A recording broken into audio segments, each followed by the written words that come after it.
तो शुरू करते हैं। आज हम डिस्कस करेंगे movement before the 1857, civil uprising, peasant uprising और ट्राइबल अपराइजिंग। इन सभी को डिस्कस करेंगे, क्या इंपॉर्टेंट कारण थे और क्यों ये मूवमेंट हुई और इनका रिजल्ट क्या रहा।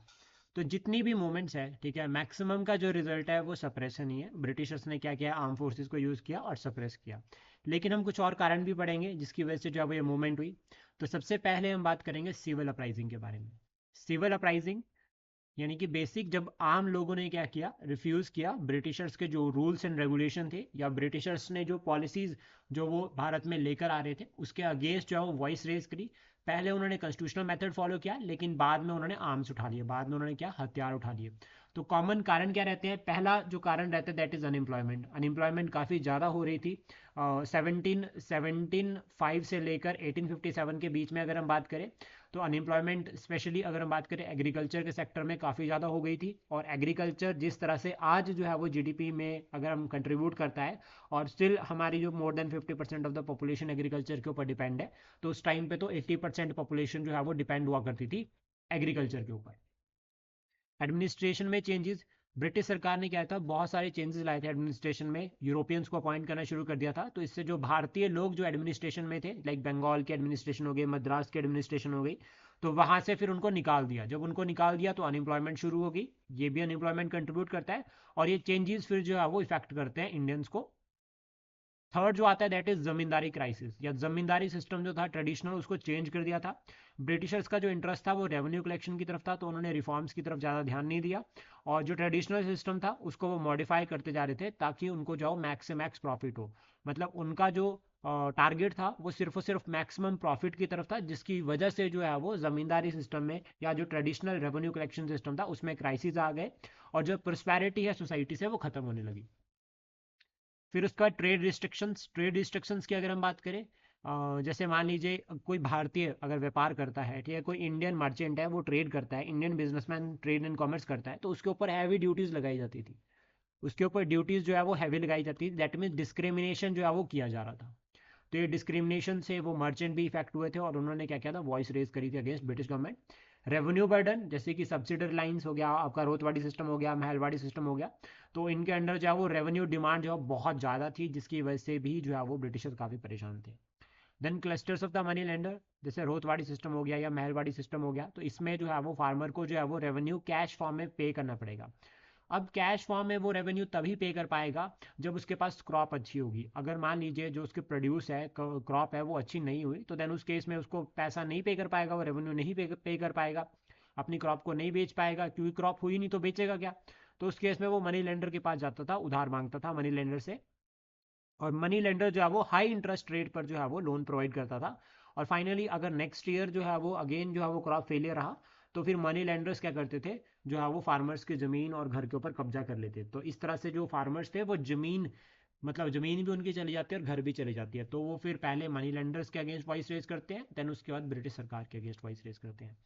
Restrictions on religious activities, religious activities like जो प्रीस्ट हो गए, संत हो गए, महात्मा हो गए, इनके ऊपर तीर्थ यात्रा, मतलब ब्रिटिशर्स ने अलग अलग टैक्स लगा दिए। क्यों? क्योंकि ब्रिटिशर्स का जो इंटरेस्ट था वो सिर्फ और सिर्फ रेवेन्यू कलेक्शन की तरफ था। ब्रिटिशर्स को क्या करना था, मैक्स रेवेन्यू कलेक्ट करना था। इसलिए भी जो है वो they raise voice against the British government. तो ये एक कारण रहता है, जो बेसिक कारण रहते हैं सिविल अपराइजिंग के। इंपॉर्टेंट अपराइजिंग्स जो हमने कल भी डिस्कस करी थी, तो पहली जो थी वो थी वेलू, मतलब ये जो राजा थे एक विजयनगम के, इन्होंने रिवोल्ट किया था। प्रेजेंट टाइम पे ये आंध्र प्रदेश में है। और 1794 में जो है वो ये रिवोल्ट हो रखा है। और इस टाइम पे जो गवर्नर जनरल थे that is sir John sure. और इसका कारण क्या रहता है कि जो ये राजा थे यहाँ के इस रीजन के, इनकी ज़मींदारी एरिया एक तो कम कर दिया था, और सेकंड जो रेवेन्यू की डिमांड है वो बहुत ज़्यादा कर दी थी। मतलब रेवेन्यू की डिमांड इंक्रीज हो गई थी और एरिया कम कर दिया था। तो दैट्स वाई राजा जो है वो फेल हो गया था पे करने के लिए रेवेन्यू, और उसने क्या किया, रिफ्यूज़ किया, मैं पेमेंट नहीं करूंगा, रिवोल्ट करता है। और ब्रिटिश फोर्सेस क्या करती है, राजा को मार देती है। तो ये हमने बात की थी, हमने डिस्कस किया था। उसका वेल्लोर मिटनी के बारे में हमने बात की थी, 1806 में हुई थी तमिलनाडु में, और इस टाइम पे जो गवर्नर जनरल थे दैट इज जॉर्ज बैरलो, और मद्रास के जो इस टाइम पे गवर्नर थे दैट इज विलियम पेंटिक। रीजन क्या थे इसके, तो न्यू ड्रेस कोड लेकर आ गए थे, जिसकी वजह से जो रिलीजियस सेंटीमेंट है सिपाहीज के, सोल्जर्स के, भारतीय सोल्जर्स के, वो हर्ट हो गए थे, और डेफिनेटली उन्होंने वॉइस रेज करी। एक तो ये कारण हो गया। सेकेंड कारण ये हो गया कि डिस्क्रिमिनेशन, जो इंडियन सिपाही थे उनको जो है वो डिस्क्रिमिनेट किया जाता था ब्रिटिशर जो ऑफिसर थे या ब्रिटिश जो सिपाही थे उनके द्वारा, मतलब भेदभाव की भावना रहती थी, जिसकी वजह से इंडियंस जो है वो बहुत लोनली जो है फील करते थे इन जब वो आर्मी में होते थे। फाइनली फिर डिस्क्रिमिनेशन होता था। तो इसका रिजल्ट क्या रहता है वेलोर म्यूटिनी का, कि इसको सप्रेस कर दिया जाता है ब्रिटिशर से, और जिन्होंने भी रिवोल्ट किया था उनको सजा दी जाती है, और सजा में जनरली फॉलो किया जाता है कोर्ट मार्शल। फिर उसका नेक्स्ट आता है वेलुथम्पी रिवोल्ट। वेलुथम्पी जो है वो त्रावणकोर स्टेट के जो है वो प्राइम मिनिस्टर थे। त्रावणकोर स्टेट ने सब्सिडरी लाइन साइन करी हुई थी, और ये ना सब्सिडरी लाइंस का खर्चा इतना ज़्यादा था कि उसको पे नहीं कर पा रहे थे। तो उसको जब पे नहीं कर पा रहे थे उसको, तो फाइनली क्या हुआ कि स्टेट जो है वो डेट में चली गई। अब वेलुथम्पी ने पहले तो राजा को बोला कि सर देखो बात ऐसी है कि अपने तो पुग नहीं रहा है ये, ठीक है, नहीं पे कर पा रहे हैं पैसे और मुश्किल हो रही है काफ़ी। तो वैल्यू थम पे बताते हैं राजा को कि सर देखो आर्थिक स्थिति ठीक नहीं है, आप ना सब्सिडी लाइन्स को कैंसिल कर दो, हम नहीं पे कर पा रहे हैं खर्चा, हम अपनी छोटी सी आर्मी बना लेंगे, उससे गुजारा हो जाएगा हमारा, हमें इतनी प्रोटेक्शन की जरूरत नहीं है, हमारे पर कौन सा मराठा अटैक कर रहे हैं, मराठा तो ऑलरेडी कमजोर हो चुके हैं, हमारे पर कोई अटैक नहीं कर रहा, हमें खतरा ब्रिटिशर से है। जो राजा था वो इग्नोर करता है, और फाइनली वेलुथम्पी क्या करता है, उसको सपोर्ट करता है नए ट्रूप्स उसको सपोर्ट करते हैं, और वेलुथम्पी रिवोल्ट करता है against the British government.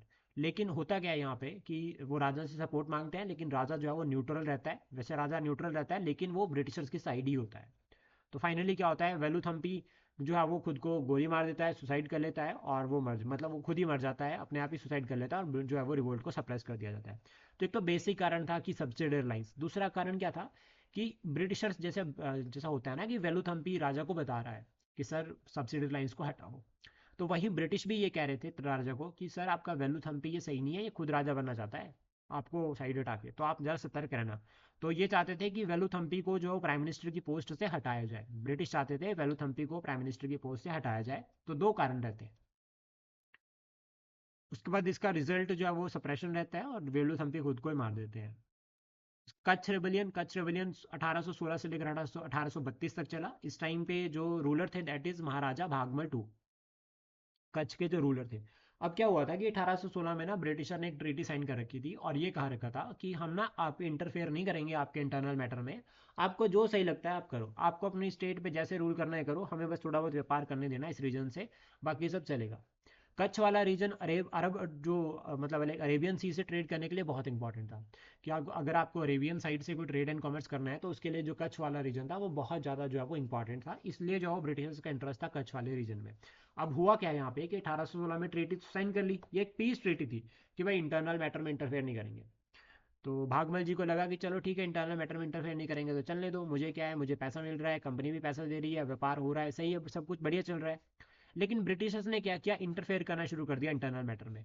British started interfering in internal matters of the state, जिसकी वजह से यहाँ पे क्या होता है कि जो कच्छ के राजा थे भारामल टू ये क्या करते हैं, हेल्प लेते हैं अरब के जो राजा थे उनसे, प्लस साथ में अफ्रीकन ट्रूप्स और जो अरब के जो राजा थे उनसे जो है वो हेल्प लेते हैं, मतलब दोनों ये कोशिश करते हैं कि अरेबियन पावर्स को बुलाया जाए यूरोपियंस को बाहर निकालने के लिए, ब्रिटिशर्स को बाहर निकालने के लिए। लेकिन ब्रिटिश क्या करते हैं, जो ये अरब और अफ्रीकन ट्रूप्स थे इनको जो है वो डिफीट करते हैं, और फाइनली राजा को जो है वो यहाँ पर जो है वो इसमें क्या करते हैं, मतलब ऑलमोस्ट ये कहा जाता है कि राजा सबको सरेंडर करना पड़ता है, और फिर ये जो है वो क्या होता है, रिवोल्ट खत्म हो जाता है। तो राजा सरेंडर करता है, फिर राजा के पास कोई ऑप्शन नहीं होता, फिर जो ब्रिटिश कहते हैं उसको वही करना पड़ता है। पईका रेबेलियन बहुत इंपॉर्टेंट है, वेरी वेरी इंपॉर्टेंट, ये उड़ीसा में 1817 में हुआ था। इस टाइम पे जो गवर्नर जनरल थे दैट इज लॉर्ड हेस्टिंग जो है वो इस टाइम पे गवर्नर जनरल थे भारत के, और 1817 में पईका जो है वो उड़ीसा में हुआ। पईकाज एक मिलिट्री ग्रुप थे, पईकाज क्या थे, एक मिलिट्री ग्रुप, ठीक है, जो सपोर्ट करते थे गजपति रूलर्स को। गजपति रूलर्स जो उड़ीसा के थे उनके पास एक काम करते थे, उनको जो है वो आर्मी सर्विसेज ये प्रोवाइड करते थे। इन रिटर्न क्या होता था, यहाँ पर गजपति रूलर्स उनको कंसेशन देते थे, और कंसेशन में क्या देते थे, जमीन। तो जमीन यानी कि लैंड जो है वो गजपति रूलर्स जो है वो प्रोवाइड करते थे पैकाज को। अब हुआ क्या कि गजपति रूलर्स की जो टेरिटरी थी वो चली गई ब्रिटिश के पास। फिर ब्रिटिश ने क्या कर दिया कि न्यू जो है वो लैंड रेवेन्यू पॉलिसी लेकर आ गए। तो ब्रिटिशर्स ने पूछा पैकाज से कि राजा से कि ये पैकाज टैक्स क्यों नहीं पे करते। तो पैकाज राजा ने कहा ब्रिटिशर्स को, जो गजपति रूलर थे उन्होंने कहा कि सर पैकाज को तो लैंड हमने दे रखी है, वो हमें मिलिट्री सर्विस देते हैं। तो गजपति रूलर को ब्रिटिश ने कहा कि आपको कोई जरूरत नहीं है इनसे सर्विस लेने की, हम आपको सर्विस प्रोवाइड करेंगे। इन शॉर्ट बता रहा हूँ, कहानी सिर्फ ध्यान में रखना। तो पैकाज का क्या हुआ, रोजगार चला गया। ऊपर से उनको कहा कि जो जमीन आपको दी गई है आपको उसके ऊपर टैक्स पे करना पड़ेगा। अब पैकाज ने कहा कि भाई नहीं, ये तो हमने सर्विस करी है तब हमें ये जमीन मिली है, ठीक है, अब हम इसके ऊपर टैक्स क्यों पे करें, क्योंकि हम तो ऑलरेडी सर्विस पे कर रहे हैं इसके लिए। तो फाइनली क्या होता है कि ये जो पैकाज थे ये रिवोल्ट करना शुरू करते हैं ब्रिटिश सरकार के अगेंस्ट। और इसमें जो लीडर थे दैट इज बख्शी जगबंधु, ठीक है, ये लीडर का नाम याद रखना, बख्शी जगबंधु, बहुत इंपॉर्टेंट और फेमस लीडर है बख्शी जगबंधु, ठीक है, ये जो है वो लीडर थे। और ये रिवोल्ट करते हैं अगेंस्ट, गुरिल्ला वॉरफेयर यहाँ पर होता है, ये कह रहे थे छापेमारी जो है वो युद्ध लड़ते हैं। और पैकाज काफ़ी जो है वो सोल्जर, ब्रेव सोल्जर्स थे, और काफ़ी टक्कर देते हैं ब्रिटिश सरकार को। लेकिन फाइनली क्या होता है कि मार्शल लॉ लगाया जाता है और इनका ब्रूटल जो है वो सप्रेशन होता है, यानी कि ब्रूटली जो है वो सप्रेस किया जाता है पैकाज को, और पैकाज खत्म होते हैं। फिर उसके बाद नेक्स्ट आता है वगीरा, ठीक है, राइजिंग। ये राइजिंग जो है वो 1818 से लेकर 1820 के बीच में हुई। और इसमें जो है वो अगर हम बात करें तो बड़ौदा, प्रेजेंट टाइम में अगर हम बात करें गुजरात वाला रीजन, और इसमें गायकवाड़ भी इन्वॉल्व थे, और गायकवाड़ के अगेंस्ट जो है वो यहाँ पर एक्शन भी लिया गया, और इसका जो रिजल्ट रहता है दैट इज पीस ट्रीटी। मतलब जो रीजनल जो रूलर्स थे उन्होंने कोशिश करी against the British east India company, और ये कहीं ना कहीं ना रिजल्ट ये लिंक भी करता है आपका जो है वो थर्ड एंग्लो में मराठा वॉर के साथ। उसका सतारा रिवोल्ट 1840 में। इसका कारण क्या था कि जो सतारा वाला रीजन था, ग्वालियर वॉर हमने पढ़ी थी ना, वही ग्वालियर वॉर वाला कंसेप्ट यहाँ पर आता है। तो सतारा 1840 में कोशिश की जाती है कि जो ब्रिटिशर्स इंटरफेयर कर रहे थे उसको रोका जाए, और ये अटेम्प्ट करते हैं कि मराठी जो साम्राज्य है उसको रिस्टोर किया जाए, जो मराठी स्वराज जो छत्रपति शिवाजी महाराज ने शुरू किया था उसको जो है वो रीगेन किया जाए, स्पेशली सतारा वाले रीजन में। तो यहाँ पर जो लीडर्स थे उनका नाम था धर राव पवर और नारा सिंह दत्तात्रेय पेटकर। ये जो है वो दो इंपॉर्टेंट लीडर्स थे। रिजल्ट रहता है इसका सप्रेशन, ब्रिटिशर्स को सप्रेस कर देते हैं। फिर उसका था गडकरी रिवोल्ट। गडकरी रिवोल्ट एक पीजेंट ग्रुप था, ये गडकरी पीजेंट ग्रुप 1844 में ही हुआ। और इस टाइम पे जो गवर्नर जनरल थे दैट इज लॉर्ड एलन बोरो। और इसमें जो लीडर थे ना वो थे आपके दाजी कृष्णा पंडित, ठीक है। इनका जो मेन कारण था, जमीन चली गई थी इनकी, ठीक है। एक तो ब्रिटिशर्स ने जब सतारा को अक्वायर कर लिया, ठीक है, सतारा को अक्वायर करने के बाद लैंड राइट्स ब्रिटिशर्स के पास चले गए, तो ब्रिटिश अपनी मर्जी से ज़मीन हर किसी को ट्रांसफ़र कर रहे थे, तो इसकी वजह से लैंड राइट्स जो है वो चले गए। तो फाइनली ये क्या करते हैं, ब्रिटिशर्स के अगेंस्ट वॉइस रेज करते हैं और इनको सप्रेस कर दिया जाता है ब्रिटिश सरकार के द्वारा। सूरत साल्ट एगिटेशन 1844 में हुई थी, और इसका जो कारण था, सॉल्ट ड्यूटी इंक्रीज कर दी थी, जिसकी वजह से आम लोग इफेक्ट हो रहे थे। और फाइनली वो क्या करते हैं, इसके अगेंस्ट वॉइस रेज करते हैं, और रिजल्ट क्या रहता है, ब्रिटिशर्स बिल्कुल देरी नहीं करते, आर्मी बुलाते हैं और सप्रेस कर दिया जाता है। देन रामोसी रिवोल्ट बहुत इंपॉर्टेंट है, 1822 से लेकर 1829 तक ही चलता है। ये एक तरह से बात करें अगर हम रामोसी की, तो रामोसी हिल ट्राइब थी जो कि वेस्टर्न घाट में रहती थी, और ये ना मराठा जो एडमिनिस्ट्रेशन थी उसमें सर्विस करते थे। जनरली काम इनका लॉ एंड ऑर्डर से रिलेटेड हुआ करता था। होता क्या है कि जब ब्रिटिशर्स क्या करते हैं, मराठा टेरिटरी को अनेक्स कर लेते हैं, ब्रिटिश क्या करते हैं, कैप्चर कर लेते हैं मराठा टेरिटरी को, तो फाइनली क्या होता है कि उनकी जो ये रामोसी थे इनकी लाइवलीहुड चली जाती है, इनका जो रोजगार था वो चला जाता है। ये क्या करते हैं, लूट मार करनी शुरू करते हैं। जब ये लूट मार करनी शुरू करते हैं सतारा रीजन में, या फिर अगर हम बात करें ब्रिटिश टेरिटरीज में, तो ब्रिटिश परेशान हो जाते हैं इनसे। और इनका एक लीडर था चित्तूर सिंह। ये इतने एक्सपर्ट थे, ठीक है, अगर हम बात करें, ठीक है, ये रामोसी, ठीक है, कि ये ना ब्रिटिशर्स को मार के दोबारा जो है वो वेस्टर्न घाट का जो हिल एरिया था वहाँ चले जाते थे। ब्रिटिश काफ़ी परेशान हो गए, फिर ब्रिटिशर्स ने जो है वो एक रास्ता ढूंढा कि इनसे दोस्ती कर ली जाए और इनको अपॉइंट किया जाए हिल पुलिस में। तो रामोसी को रोजगार चाहिए था जिसकी वजह से वो रिवोल्ट करते थे। ब्रिटिश क्या करते हैं, इनको रोजगार प्रोवाइड करते हैं, इनको हिल पुलिस में अपॉइंटमेंट करते हैं, और देन उसके बाद ये ब्रिटिशर्स के लिए लॉयल रहते हैं। इसमें अगर हम बात करें, एक तो चित्तूर सिंह था पहले लीडर, फिर उसके बाद जो है वो इसमें उमाजी नैक, ये पूना के थे, और बापू त्रिम्बका जी, ठीक है, सावंत, ये दोनों 1825 में भी जो है वो रिवोल्ट करते हैं। लेकिन इनको जो है वो क्या होता है, सप्रेस कर दिया जाता है और हिल पुलिस में जो है वो कन्वर्ट कर दिया जाता है। तो इनको रोजगार मिल गया, इन्होंने रिवोल्ट करना बंद कर दिया। उसका नेक्स्ट है मिदनापुर और धलभूम। ये जो अपराइजिंग है 1766 से लेकर 1774 के बीच में हुई, ये बहुत पहले अपराइजिंग हो रखी है। दामोदर सिंह और जगन्नाथ धल ये दो इंपॉर्टेंट लीडर्स थे। और इसमें जो कारण था, न्यू लैंड रेवेन्यू पॉलिसीज थी, जिसकी वजह से जो है वो आम लोग जो थे वो बहुत परेशान हो गए थे, उनको हाईवी टैक्सेशन जो है वो पे करना पड़ता था। और फाइनली वो क्या करते हैं, सप्रेस करते हैं, मतलब ब्रिटिशर्स जो है वो सप्रेशन का एक्शन लेते हैं। फकीर या फिर सन्यासी रेवेलियन, ये बहुत इंपॉर्टेंट है, 1763 से लेकर 1800 तक चला। ये ईस्टर्न बंगाल वाले रीजन में हुआ है। कारण क्या था, ब्रिटिशर्स ने ना टैक्स लगाया था। एक तो आम लोगों के ऊपर टैक्स लग रहा था, दूसरा रिलीजियस एक्टिविटीज के ऊपर भी टैक्स लगा दिया था, और third Bengal famine. Bengal famine से काफी नुकसान हुआ था, ब्रिटिशर्स ने उतना ज्यादा ध्यान नहीं दिया। जो 1770 की फेमाइन थी, ब्रिटिश तो उस टाइम पे ट्रेड एंड कॉमर्स में और आपसी में लड़ाई जो लड़ रहे थे, वॉर्स वगैरह को फंड करना, इन सभी की तरफ ध्यान था। अब देखो एक छोटी सी कहानी मैं आपको यहाँ पे बताता हूँ कि मराठा के साथ भी स्ट्रगल चल रहा था ब्रिटिश का, और मैसूर के साथ भी। तो वो काफी परेशान थे इन दोनों से, ब्रिटिशर्स। तो अब क्या कर रहे थे कि वॉर में जो इंडियन सिपॉयज है उनको, तो मतलब लाइक जो ब्रिटिश सिपॉयज है उनको तो खाना पीना चाहिए। तो ईस्टर्न बंगाल वाला जो रीजन था, क्योंकि 1765 में अगर हम बात करें, बंगाल को जो है वो कंट्रोल कर लिया था एक तरह से ब्रिटिशर्स ने। तो वो बंगाल से अनाज जो है वो आर्मी के लिए भेज रहे थे, तो बंगाल में अनाज जो है वो खाने के लिए कम हो गया, फूड कम हो गया। तो इसकी वजह से जो है वो बंगाल फेमाइन हो रखी है। और फाइनली क्या करता है, ब्रिटिश इसको सप्रेस करते हैं, ठीक है। और सप्रेस करने का जो तरीका रहता है वो थोड़ा अलग रहता है। अब होता क्या है यहाँ पे कि सन्यासी क्या करते हैं, एक तो टैक्स इनको पे करना पड़ता है, ठीक है। और रिलीजियस टैक्स अब इनके पास कुछ होता तो है नहीं। ये कहते हैं कि अब हमारे, हम तो फकीर आदमी है भाई, हमारे पास तो, हम तो फकीर आदमी है। ब्रिटिश सरकार ने बोला कि टैक्स पे करना पड़ेगा। पहले तो ऐसा होता था कि इंडियन जो रूलर्स थे वो तो चलो मान लेते थे कि भाई फकीर हमारे लिए प्रेयर कर रहा है, तो ब्रिटिशर्स ने कहा कि भाई हमें तो प्रेयर की भी जरूरत नहीं है, हमारा गॉड अलग तुम्हारा गॉड अलग, तो हमें तो प्रेयर की जरूरत नहीं है, हमारा तो जीसस है सब कुछ। तो हुआ क्या यहाँ पे कि सन्यासी प्लान करते हैं अगेंस्ट ब्रिटिश गवर्नमेंट, वो रिवोल्ट करते हैं। और उनको एक कारण ये भी मिल जाता है कि जो आपके ये फेमाइन है, ये भी एक कारण मिल जाता है। और फाइनली क्या होता है कि ये जो रिवोल्ट है इसमें जो है वो सन्यासी, जब सन्यासी को जब लड़ता हुआ देखते हैं आम लोग, तो इसमें पीजेंट वुमेन, स्मॉल जमींदार या जो अनएम्प्लॉयड लोग थे वो सभी इसमें पार्टिसिपेट करते हैं। तो ऐसा कहा जाता है कि ब्रिटिशर्स ने भले ही जो है वो इस सन्यासी रिवोल्ट को सप्रेस कर दिया हो, लेकिन हिंदू मुस्लिम यूनिटी का जो है वो ये परफेक्ट एग्जाम्पल रहता है यहाँ पर। मतलब जो आम लोग थे वो यूनाइटेड होकर जो है वो ब्रिटिश सरकार के अगेंस्ट जो उन्होंने वॉइस रेज करी, लेकिन ब्रूटली जो है वो इसको सप्रेस कर दिया गया। अब ब्रूटली सप्रेस होना बनता भी था। सन्यासी रिवोल्ट तो कर लेंगे, लेकिन वे बंदूक कैसे चलाएंगे, उसके लिए तो उनका टफ हो गया, क्योंकि उनकी लाइफ जो है वो पाठ पूजा में ज़्यादा निकलती थी, समाधियाँ लगाने में ज़्यादा बिजी थे। बंकिम चंद्र चट्टोपाध्याय का आनंद मठ जो है वो आपका सन्यासी रिवोल्ट के ऊपर बेस्ड है। प्लस देवी चौधरानी, एक बंगाली जो नोवेल है बंकिम चंद्र चट्टोपाध्याय का, वो भी लिंक करता है, जिसमें जो है वो वुमेन का जो रोल अगेंस्ट जो कॉलोनियल गवर्नमेंट है उसको बताया गया है देवी चौधरानी में। फिर उसका था पीजेंट अपराइजिंग बिफोर 1857। तो देखो सिविल अपराइजिंग में कुछ पीजेंट अपराइजिंग भी है जो हमने डिस्कस करी। पीजेंट अपराइजिंग का पहला कारण रहता है फेमिन्स, ठीक है। फेमिन्स मतलब लाइक भुखमरी। ये बहुत कारणों से हो सकती है, जोग्राफिकल भी हो सकता है, एंथ्रोपोजेनिक भी हो सकता है। जोग्राफिकल अगर हम बात करें, सूखा पड़ गया, अकाल एक हो गया, ठीक है, जैसे कि ड्रॉप फेलियर, मानसून अच्छी नहीं हुई। दूसरा हो गया कि मानसून इस सीजन इस साल अच्छा नहीं हुआ, तो नई क्रॉप को ग्रो करना टफ हो गया, जैसा आजकल अभी क्लाइमेट चेंज हो रहा है, ठीक है। तीसरा कारण अगर हम बात करें नेचुरल में, तो दैट इज फ्लड, अर्थक्वेक वगैरह हो गया, तो ये भी एक बेसिक कारण हो गया। एंथ्रोपोजेनिक अगर हम बात करें तो रिफॉर्म्स नहीं कर रहे थे ब्रिटिश एडमिनिस्ट्रेशन में। ब्रिटिश ने एग्रीकल्चर में इनपुट की तरफ ध्यान नहीं दिया, उनको सिर्फ आउटपुट मैक्स चाहिए।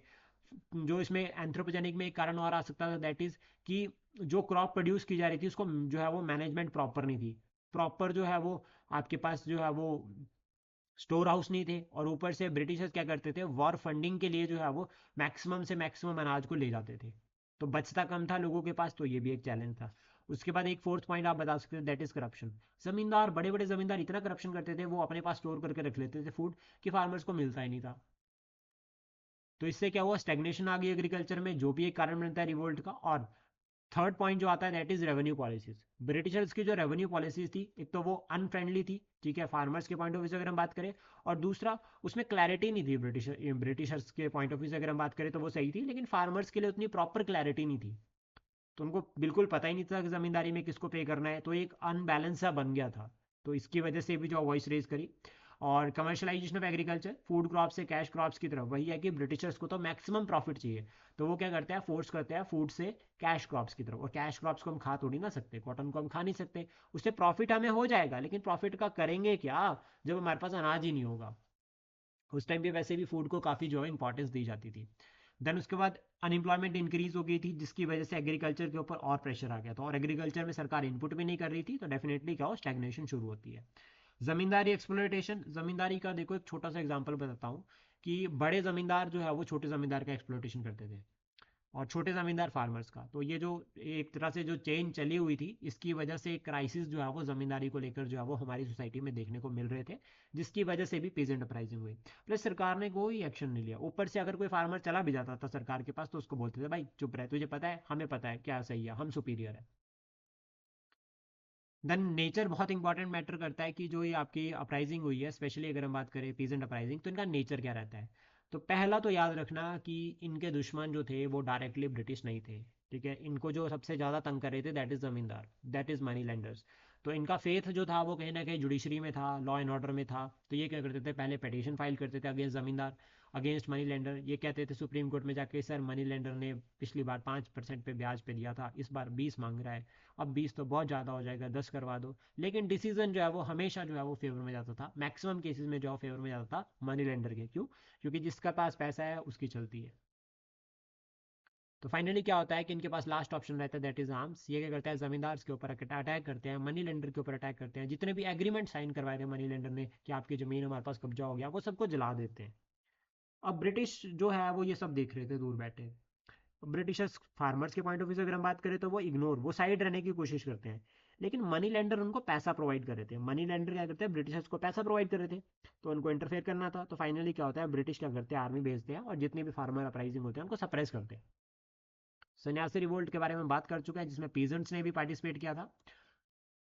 एक आता है नरकेल बरिया अपराइजिंग, ये 1782 से लेकर 1831 तक हुई वेस्ट बंगाल में, और इसके जो लीडर थे दैट इज मीर निथर अली, या इसको तितुमिर भी कहा जाता है। याद रखना, तितुमिर जो है वो इसके लीडर थे। अब इसकी कहानी क्या है, कहानी ये है कि जो ईस्टर्न बंगाल था, ठीक है, यहाँ पे जो लैंड लॉर्ड्स थे दैट वर हिंदू, लेकिन जो पीजेंट जो टेनेंट थे काम करने वाले वो थे मुस्लिम। अब क्या है कि जो ये पीजेंट थे, ठीक है, इनको ये लगता था कि हिंदूज जो है वो एट्रोसिटीज कर रहे हैं अगेंस्ट दम। ठीक है, उनको लगता था कि हमारे ऊपर जो है वो अत्याचार हो रहा है। और वो अत्याचार कौन कर रहा है, ब्रिटिश सरकार नहीं कर रही, वो अत्याचार कौन कर रहा है, जमींदार। तो ये क्या करते हैं, मनी लेंडर्स के अगेंस्ट जो वॉइस रेज करते हैं। एक तो ये पॉइंट हो गया। सेकंड, उसके बाद अब यहाँ पर ये जो मुस्लिम पीजेंट थे ना, इनके ऊपर जो है वो जमींदार, मनी लेंडर्स अलग अलग तरह के जो है वो टैक्स लगाते थे ताकि पैसा कलेक्ट किया जाए। जैसे बेयर टैक्स मुस्लिम्स के ऊपर लगाया जाता था, इंडिगो प्लांटर्स के जो वर्कर्स थे उनके ऊपर टैक्स लगाया जाता था। प्लस साथ में इनको फिर ये धमकी भी दी जाती थी कि अगर आप पैसा नहीं पे करोगे तो आपकी ज़मीन चली जाएगी। तो इसकी वजह से ये क्या करते हैं, रिवोल्ट करते हैं अगेंस्ट मनी लेंडर्स। नेक्स्ट उसके बाद आता है पागलपंथीज।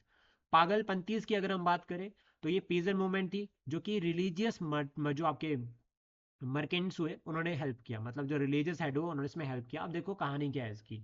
इसमें दो लीडर्स हुआ बंगाल से, दैट इज करम शाह और टीपू शाह। करम शाह और टीपू शाह ये दोनों जो है वो जमींदारी सिस्टम जो बंगाल में शुरू हुआ था उसके अगेंस्ट वॉइस रेज करते हैं। मुझे बताओ कि जो जमींदारी एसोसिएशन बनी थी वो कौन से ईयर में बनी थी और किसने बनाई है, जमींदारी एसोसिएशन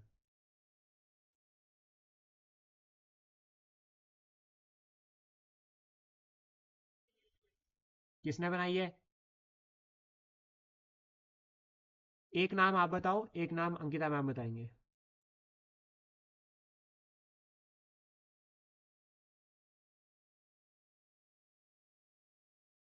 अंकिता मैम क्या नाम था, जमींदारी एसोसिएशन किसने बनाई?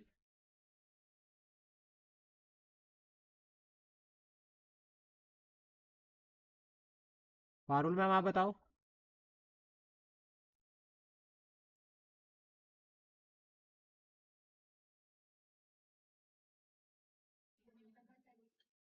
द्वारका नाथ और राधा गांधी, ठीक है। तो पागलपंथीज जो है वो जमींदारी जो सिस्टम था उसके अगेंस्ट वॉइस रेज करते हैं, जिसमें करम शाह और टीपू शाह दो इंपॉर्टेंट लीडर्स थे। अब होता क्या है कि इसको सप्रेस कर दिया जाता है ब्रिटिश सरकार के द्वारा। तो जितनी भी अपराइजिंग है ना, उनका रिजल्ट सिर्फ सप्रेशन ही रहता है। ब्रिटिशर्स को नहीं चाहिए थी, ब्रिटिशर्स ने क्लियर कहा था रहना है तो शांति के साथ रहो, नहीं तो सप्रेस कर दिए जाओगे। फिर आती है ट्राइबल अपराइजिंग। अब ट्राइबल मूवमेंट ना, एक आपको जो पॉइंट याद रखना है, ठीक है, 1857 से पहले जो हुई वो बहुत फ्रिक्वेंट हुई है, और इसमें मिलिटेंट एक्टिविटीज देखने को मिली है और वायलेंस। और एक ये हो गया, यानी कि फ्रिक्वेंट एक्टिविटीज, मिलिटेंट, ठीक है, यहाँ पर नेचर था, और वायलेंस, बहुत वायलेंस हो रखा है। Result brutal suppression. अब अगर जो ट्राइबल लोग थे अगर वो जंगलों के अंदर थे, ठीक है, तो ब्रिटिश वहां जाते थे तो वो उनको मार देते थे अपने एरिया में। तो कुत्ता भी शेर होता है, तो वो कंसेप्ट हम जो आप अप्लाई करेंगे यहाँ पे। लेकिन ट्राइबल सच में शेर थे, वो कुत्ते तो नहीं थे बट लेकिन वो बहुत ब्रेव थे। ट्राइबल जो लीडर्स थे, ठीक है, उनका जो एरिया था ना, जंगल, जंगल में उनको ब्रिटिशर्स हरा नहीं सकते थे। जंगल में ट्राइबल लोगों को हराना इम्पॉसिबल था, क्योंकि वो जंगल की पूरी वो होता है ना कि एक क्या क्लाइम क्या बोलते हैं उसको, एनवायरनमेंट, उसमें पूरा ढल चुके थे। भाई वो पेड़ों पे ऐसे चिपक जाते थे कि पता ही नहीं चलता था कि पेड़ है कि आदमी आदमी है साथ में। इतने एक्सपर्ट थे। तो ब्रिटिशर्स को पता था कि अंदर तो नहीं इनको हरा सकते, लेकिन बाहर जरूर। तो ब्रिटिशर्स ने बाहर बुलाया ट्राइबल्स को। और बाहर मैक्सिमम जिनको भी हराया ना, ट्राइबल लोगों को पहले जंगलों से बाहर निकाला, फिर हरा पाए, अदरवाइज नहीं हरा पाते। क्योंकि ब्रिटिशर्स की कनॉइंस गोलियां प्लेन एरिया में चल जाएगी, जंगलों में नहीं चलेगी। और जंगलों में तो ट्राइबल्स लोग अपने जो उनके ट्रेडिशनल वॉरफेयर मेथड होते थे उससे डिफीट उससे हराते थे। तो गुरिल्ला वॉरफेयर में जो वो ट्राइबल्स एक्सपर्ट थे, ठीक है, और ये सच में शेर थे। और इसमें कंसेप्ट की अगर हम बात करें तो क्या क्या कारण आते हैं, देखो सबसे पहला तो आता है that is land alienation challenges. मतलब ब्रिटिशर्स ने क्या किया था कि जो ट्राइबल जो रीजन था उसको कह दिया कि सरकार की प्रॉपर्टी है। तो ट्राइबल्स की जो एक्टिविटीज थी उसको रिस्ट्रिक्ट कर दिया, लॉ एंड ऑर्डर लेकर आया, उसकी वजह से ट्राइबल एक्टिविटीज जो है वो इफेक्ट होने लगी। तो फाइनली क्या होता है कि वो रिवोल्ट करती है, वो कहते हैं कि ये गलत है। एक तो ये पॉइंट हो गया। उसका दूसरा पॉइंट ये हो गया कि एक तो रेवेन्यू डिमांड बहुत ज़्यादा इंक्रीज हो गई थी। और रेवेन्यू डिमांड जब ज़्यादा हो गई तो एग्रीकल्चर का जो एक्सटेंशन है वो जो है वो ट्राइबल एरिया में होने लगा। तो इसकी वजह से ट्राइबल लैंड जो है वो कम होने लगी, तो इसलिए भी उन्होंने वॉइस रेज करी। थर्ड जो बिल्कुल बेसिक कारण रहता है that is outside entry. Tribal area में बाहर के लोग एंट्री कर रहे थे। ट्राइबल एरिया में बाहर के लोग, यानी कि जैसे फॉर एग्जांपल अगर हम बात करें कि एग्रीकल्चर या फिर कोई मर्चेंट हो गया वो चला गया, जैसे आज के टाइम पे अगर हम बात करें तो नॉर्मली क्या होता है फिर यहाँ पे कि वो ट्राइबल लोग, इसका जो कल्चर है वो इफेक्ट होना शुरू होता है। नॉर्थ ईस्ट जो लोग हैं वो क्यों स्ट्रगल कर रहे हैं, वो अपने कल्चर को, अपने जो एथनिक कल्चर है, ट्रेडिशनल कल्चर, उसको बचाने के लिए प्रोटेस्ट कर रहे हैं। वो अगर आपस में भी लड़ रहे हैं तो वो अपने कल्चर को सुप्रीम बनाने के लिए लड़ रहे हैं, ताकि अपने कल्चर बचा रहे। इवन लाइक असम की अगर हम बात करें तो जो इशू रहता है असम में एनआरसी का, वो सबसे बड़ा यही है कि वो जो आउटसाइडर्स वहाँ पर चले गए हैं उनको बाहर निकालो। चाहे वो रोहिंग्याज है, चाहे वो कोई भी है, उनको बाहर निकालो। इससे जो है वो कल्चर वहाँ का इफेक्ट हो रहा है, क्योंकि वो अगर मान लीजिए 2 लाख लोग हैं, ठीक है, तो 2 लाख लोग से कल्चर कितना इफेक्ट होगा, कितना जो है वो फर्क पड़ता है। तो कल्चर ट्रेडिशन पर इम्पैक्ट पड़ता है, तो ट्राइबल्स भी इससे इफेक्ट हो रहे थे ब्रिटिश टाइम के में। तो रिजल्ट ब्रूटल सप्रेशन रहता है। ब्रिटिश बहुत बहुत ज़्यादा जो है वो यहाँ पर आर्मी का यूज़ करते हैं हाई लेवल पर। पूरे पूरे जंगलों को जला दिया जाता है ताकि ट्राइबल लोगों को बाहर निकाला जाए, और जो पकड़ में आते हैं ना ब्रिटिशर्स उनको गोलियां मारते हैं भगा भगा के, बहुत सप्रेस करते हैं। तो इसमें इंपॉर्टेंट जो आते हैं दैट इज परिहारा रिबेलियन, ये 1778 में आता है। और इसके जो लीडर थे दैट इज जगन्नाथ, राजा जगन्नाथ जो है वो इसके लीडर थे। और इसका कारण क्या था, इसका कारण था कि जो एग्रीकल्चर था उसकी एक्सटेंशन हो गई थी ट्राइबल लैंड में ब्रिटिश सरकार के द्वारा। चौर अपराइजिंग छोटा नागपुर प्लेट्यू में हुई 1767 से लेकर 1802 तक ही चली। और इसके जो लीडर थे दैट इज दुर्जन सिंह, दुर्जन सिंह जो है वो लीडर थे। तमर रिवोल्ट, ये जो है वो तमर रिवोल्ट ओरो ट्राइब ने किया है, छोटा नागपुर प्लेट्यू में प्रेजेंट टाइम पे पार्ट है झारखंड का। 1789 से लेकर 1832 तक जो है वो ये अपराइजिंग चली, ये रिवोल्ट चला। और इसके जो लीडर थे वो थे भोलानाथ सहाय। तो तमर के जो लीडर थे दैट इज भोलानाथ सहाय। और इसमें जो है वो एक तरह से कहा जाता है कि जो ब्रिटिशर्स की जो पॉलिसीज थी उसके अगेंस्ट उन्होंने वॉइस रेज करी और इसको सप्रेस कर दिया गया। भील अपराइजिंग खाना देश वाले रीजन में हुई है। भील प्रदेश आज भी स्टिल जो है वो एक सेपरेट स्टेट की डिमांड करते हैं। रामोसी अपराइजिंग वेस्टर्न घाट में हुई थी। हिल पुलिस का इसका रिजल्ट रहता है कि उनको जो है वो हिल पुलिस में जो है वो कन्वर्ट कर दिया जाता है ताकि वो जो है वो अपराइजिंग ना करे। अहोम रिवोल्ट बहुत ज़्यादा इंपॉर्टेंट है। अहोम रिवोल्ट 1828 से लेकर 1833 के बीच में हुआ। और यहाँ पर जो लीडर थे उनका नाम था गोमाधर कोमर, ठीक है, ये अहोम प्रिंस थे। और इनको सपोर्ट किया था धनंजय भरगोइन और जयराम खग्र खर्ग हरिया फूकन, इन्होंने जो है वो सपोर्ट किया था। जेकेपी से याद रखना इसको, जेकेपी को सपोर्ट, मतलब जेकेपी ने सपोर्ट किया था प्रिंस को, अहोम प्रिंस को, जिनका नाम था गोमाधर कॉनवर। अब यहाँ पर कारण क्या रहता है, इसका जो कारण रहता है वो ब्रिटिशर्स के इंटरफेयर रहती है इंटरनल मैटर में। और दूसरा Burma war, first Burma war हुई थी जिसका रिजल्ट रहता है ट्रीटी ऑफ यंदबो। तो यानी कि इसमें जो है वो ट्रीटी ऑफ यंदोबो में क्या हुआ था कि ब्रिटिशर्स जो है वो इंटरफेयर करना शुरू कर दिया था असम वाले रीजन में भी। तो बर्मा को तो इन्होंने एनेक्स कर लिया था, लेकिन उसके बाद क्या होता था कि वो क्या करते हैं, जो अहोम का जो किंगडम था उसमें भी इंटरफेयर करना शुरू कर दिया था। तो फाइनली फिर वो रिवोल्ट करते हैं। कोल अपराइजिंग 1831 से लेकर 1832 के बीच में हुई थी, जो कि छोटा नागपुर प्लेट्यू में है प्रेजेंट टाइम पे।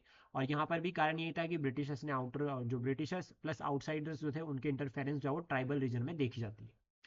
खासी अपराइजिंग 1829 से लेकर 33 के बीच में हुई। इसके जो लीडर थे that is Titaur Singh, Titaur Tirot, sorry not Titaur, Tirot Tirot Singh जो है वो इसके लीडर थे। और कारण क्या रहता है, मतलब जो मेन रीजन रहता है कि ब्रिटिशर्स ने क्या किया था कि जो खासी रीजन था इसको यहाँ पर कहा कि हमें रोड बनाना है भाई, आपको डिस्प्लेस करना पड़ेगा, आपको हटाना, हमें आपको हटाना है। तो फाइनली साइड हटने के डर से, अपनी जगह जमीन छोड़ने के डर से वो जो है वो रिवोल्ट करते हैं और ब्रिटिश सप्रेस करते हैं। तो इसमें जो है वो आउटसाइडर की इन्फ्लुएंस भी एक देखने को मिलती है, जिसकी वजह से भी रिवोल्ट होता है। प्लस खासी रीजन का याद रखना कि रोड कंस्ट्रक्शन की वजह से जो है वो इन्होंने जो है वो ब्रिटिश सरकार के अगेंस्ट जो है वो वॉइस रेज करी थी। नेक्स्ट उसके बाद संथल रेवलियन 1855 से लेकर 1857 तक ये हुआ। और इसके जो लीडर थे दैट इज सिद्धू कन्हू। ये सबलिंग्स थे चार, और दो इनकी बहनें भी थी जिनके बारे में हम ऑलरेडी पहले एक बार डिस्कस कर चुके हैं। और ये ऑर्गेनाइज्ड रिवोल्ट था एक तरह से, और ये चाहते थे कि संथल एक सेपरेट स्टेट बनाई जाए। बहुत मैसिव वायलेंस होता है इसमें, लेकिन ब्रिटिश क्या करते हैं उतना ही ब्रूटली सप्रेस भी करते हैं। संथल में अगर हम बात करें, सिद्धू कन्हू बहुत ब्रेवली से जो है वो ब्रिटिश सरकार से जो है वो टक्कर लेते हैं और पूरी कोशिश करता है कि सेपरेट स्टेट बना दी जाए, बट लेकिन ब्रिटिश ब्रूटली जो है वो सप्रेस करते हैं। फिर उसके बाद है कोंड अपराइजिंग 1837 से लेकर 1856 के बीच में हुई, जिसके जो लीडर थे दैट इज चक्रा बिशोई। और ये जो है वो बिशोई की डेथ के बाद इसमें कहा जाता है कि राधा कृष्णा दंदा सेना जो है वो उसको लीड करते हैं। कोली अपराइजिंग अगर हम बात करें तो 1822 से लेकर 29 के बीच में हुई, ठीक है, महाराष्ट्र में। और इसके जो मेन लीडर थे उनका नाम था रामजी भंगरे। रामजी भंगरे जो है वो इसमें मेन लीडर थे।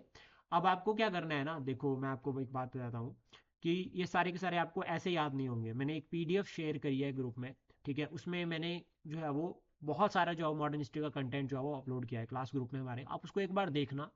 वहां पर आपको ना और कहानियां मिलेगी इसकी। वैसे मैक्सिमम यही है कि इनके नाम याद करने ही पड़ेंगे, बेसिक कारण बस सबके सेम है मैक्सिमम। देन उसके बाद हम डिस्कस करते हैं 1858 का एक्ट हमने कवर कर लिया है, ठीक है, लेकिन हम 1861 के एक्ट को भी पढ़ेंगे। पर उससे पहले हम 1857 के रिवोल्ट पर चलते हैं। गवर्नमेंट ऑफ इंडिया एक्ट 1858 हमने कवर कर दिया है, तो लॉर्ड कैनिंग को भी हम पढ़ेंगे लेकिन थोड़ा सा बाद में पढ़ेंगे। पहले हम चलते हैं रिवोल्ट ऑफ 1857 पे। रिवोल्ट ऑफ 1857 जिसको फर्स्ट वॉर ऑफ इंडिपेंडेंस भी कहा जाता है। रिवोल्ट ऑफ 1857 जिसको फर्स्ट वॉर ऑफ इंडिपेंडेंस भी कहा जाता है। और किसने कहा था फर्स्ट वॉर ऑफ इंडिपेंडेंस इसको?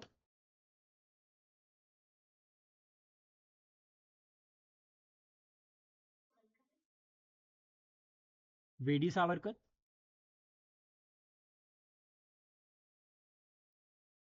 ठीक है, तो अब देखो आपको क्या करना है, जो ऑप्शनल वाले हैं दोनों, आप दोनों ध्यान में रखो। आपको क्या करना है कि जिसने जो जो कहा है ना रिवोल्ट ऑफ 1857 को, उसकी एक लिस्ट बनाओ। जैसे किसी ने फर्स्ट वॉर ऑफ इंडिपेंडेंस कहा, किसी ने कहा कि ये मिटनी थी, किसी ने कहा कि ये मोर देन मिटनी थी, किसी ने कहा ये सिविल रिवोल्ट था। तो जिसने जो जो कहा है ना, उसके नोट्स होने चाहिए आपके पास, उसके नाम याद करो और उनको याद करो, फिर एक कोटेशन के लिए काम आएंगे। ऑप्शनल में आपको इतने डेप्थ में पढ़ना है। तो 1857 का जो रिवोल्ट है ये पहली एक तरह से जो है वो बड़ी क्रांति थी, मतलब एक बड़ी अपराइजिंग थी, जिसमें जो है वो नॉर्थ वेस्ट इंडिया की कुछ स्टेट्स और कुछ सेंट्रल स्टेट्स जो है वो इन्वॉल्व थी। पूरे भारतवर्ष में इसका स्प्रेड नहीं था। आपको क्या करना है, इसको हिमाचल के साथ लिंक करके पढ़ना है। तो इसमें जो मेन कारण रहते हैं, हम क्या करेंगे, कारण को तीन पार्ट्स में डिवाइड करेंगे। एक सोशल, एक पॉलिटिकल, एक इकोनॉमिक। सोशल, पॉलिटिकल और इकोनॉमिक, ये तीन जो है वो मेन कारण रहते हैं। और चौथा कारण जो रहता है दैट इज मिलिट्री, जो कि इंस्टेंट जो है वो ट्रिगर है एक तरह से। तो इसमें जो बेसिक चार कारण कारण रहते हैं। और जो ये आपकी हिस्ट्री है ना, मतलब लाइक जैसा अगर हम बात करें कि जो ऑलमोस्ट जो हमने मतलब एक बात करते हैं कि 1857 तक जब हम पहुंचे हैं, तो इसमें ना देखो बेसिक हमने यूरोपियंस को कवर कर दिया, हमने प्रिंसली स्टेट्स को भी पढ़ लिया। तो 1857 के बाद जो शुरू होगा ना स्ट्रगल, वो कॉमन मैन और जो है वो आपका ब्रिटिश के बीच में होगा। लेकिन जो 1857 का जो रिवोल्ट है ना, इसमें पहली बार जो है वो ऐसी झलक देखी गई थी जिसमें आम लोगों ने भी ब्रिटिश सरकार के अगेंस्ट मिलकर जो है वो वॉइस रेज करी थी। जैसे छोटे जमींदार हो गए, कंवर सिंह हो गया बिहार से, ठीक है, या रानी लक्ष्मीबाई हो गई। तो मतलब एक तरह से कलेक्टिवली नहीं थे ये इतने, लेकिन फिर भी इन्होंने क्या किया कि इनका दुश्मन जो है वो एक था। इनका जो फाइनल जो एनिमी था दैट इज ब्रिटिश गवर्नमेंट। तो कॉमन एनिमी था जिसकी वजह से जो ये थोड़े बहुत यूनाइट हुए और 1857 का विद्रोह करते हैं। रिवोल्ट के जो लीडर थे उनका नाम था, अगर हम बात करें, कौन था रिवोल्ट का लीडर?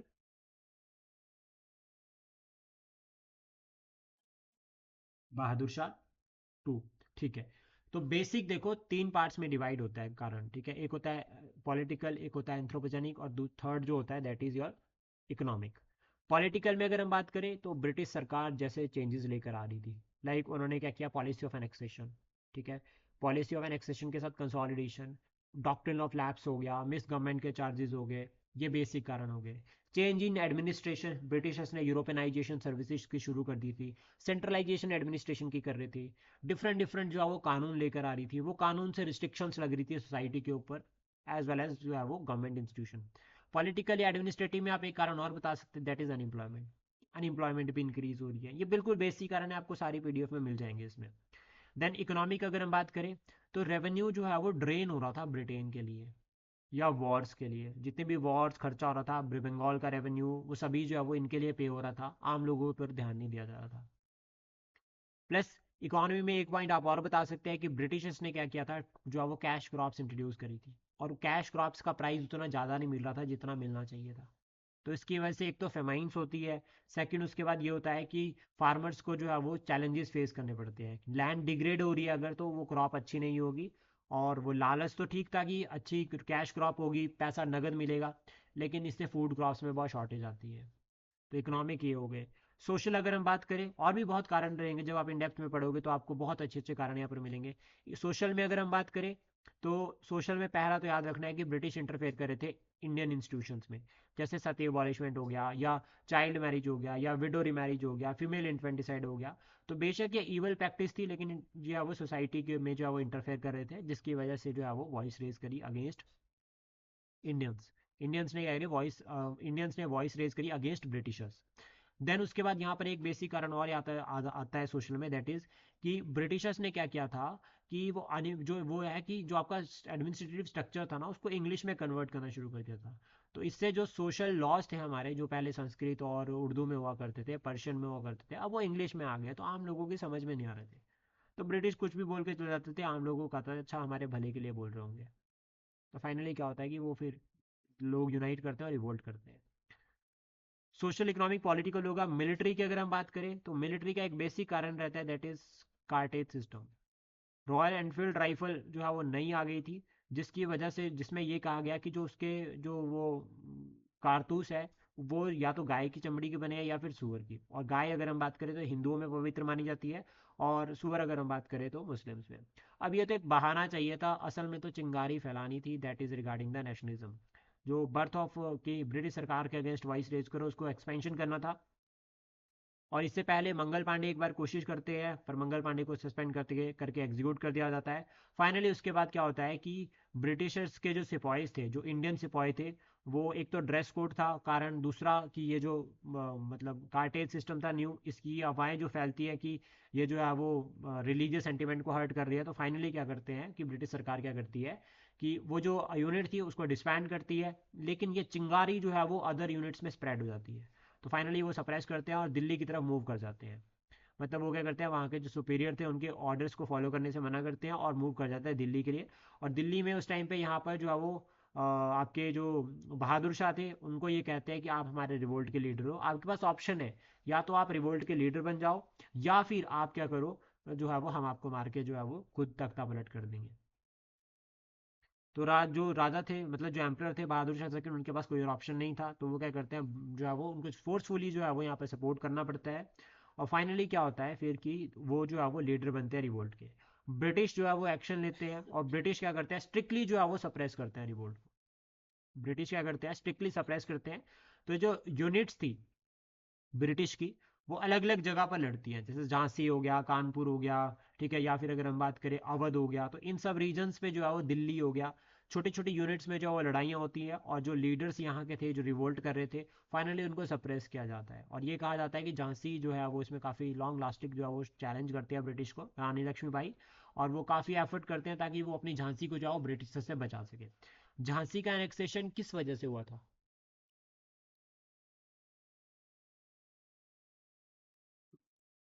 डॉक्ट्रिन ऑफ लैप्स की वजह से। गुड, ठीक है। अब उसके बाद नेक्स्ट देखो हम पढ़ेंगे, लेकिन हम ना इसको पढ़ने से पहले हम एक कहानी रिवाइज करते हैं। 1526 में आया था बाबर। उसका 1540 में सो डायनेस्टी आती है। बाबर का जब अराइवल होता है तो तीन चार बैटल इकट्ठी होती है। कौन सी वो बैटल थी, अंकिता मैम?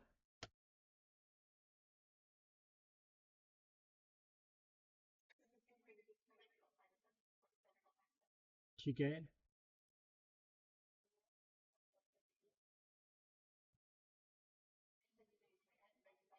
यार रुको रुको रुको रुको, 1526 बैटल ऑफ। हाँ, गलत नहीं बोला।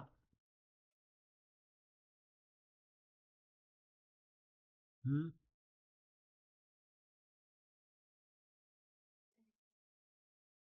बाबर ने खाना खाया, बाबर ने चाय पी, बाबर घर गया।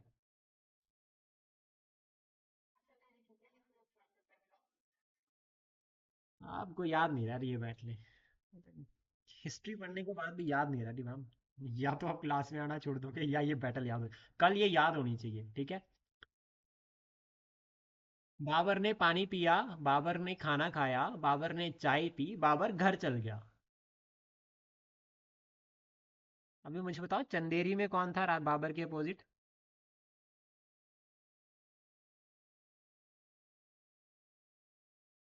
कोई और बताओ चंदेरी। हाँ जी। हाँ ठीक है। गुड। तो फिर 1530 में बाबर की डेथ हो जाती है। तो उसके बाद हुमायूं जो है वो नेक्स्ट जो है वो एम्परर बनते हैं। अब बाबर ना हुमायूं को मरते मरते एक बात बोल के गए थे कि भाई देखो, तुम चार भाई हो, आपस में बांट लेना जितना है, लड़ना मत, बांट लेना। तो चारों भाई बांट लेते हैं। अब जब हमने ज़मीन बांट दी तो वो उसका क्या हुआ कि ये कमज़ोर पड़ गए और इनके आपस में बढ़ भी नहीं रही थी। तो इसका फ़ायदा उठाता है सुर, और सुर रिप्लेस करते हैं 1540 में हुमायूं को, यानी कि मुगल रूल को, और सेकंड अफगान डायनेस्टी बनाते हैं। कौन सी दो लड़ाइयाँ हो रखी हैं यहाँ पे?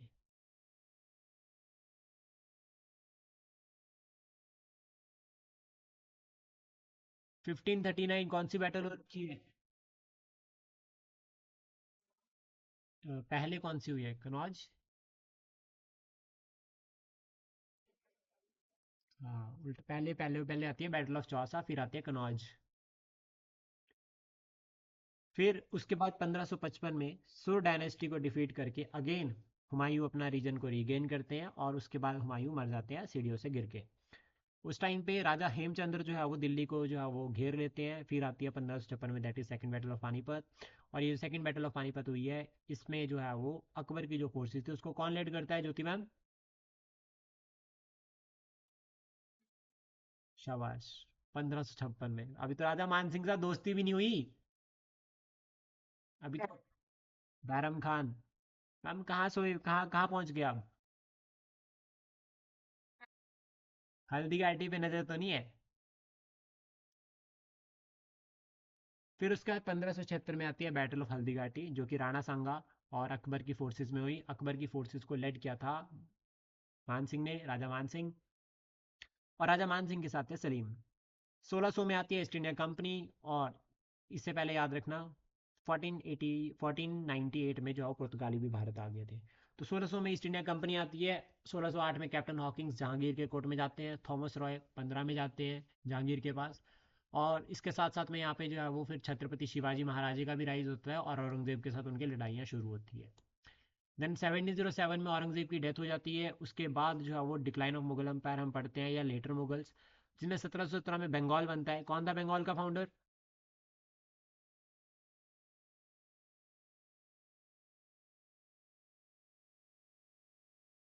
कौन?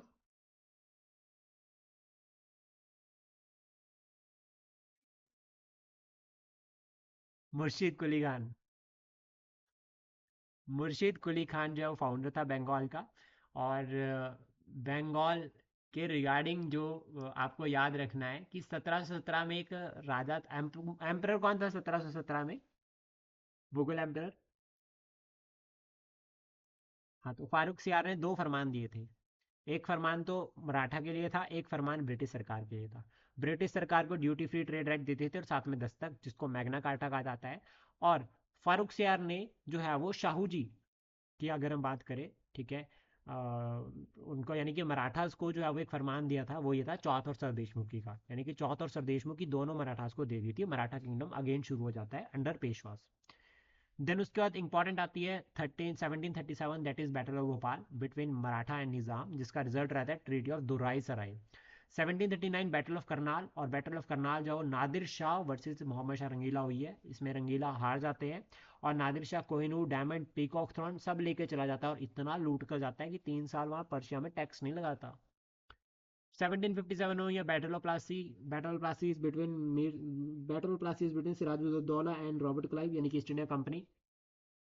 1759 में हुई है बैटल ऑफ बेदरा, और बैटल ऑफ बेदरा किस किस बीच में हुई है, पानुल मैम?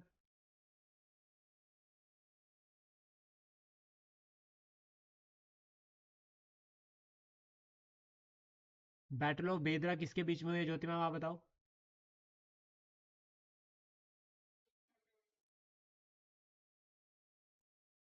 एक साइड ईस्ट इंडिया कंपनी, ठीक है।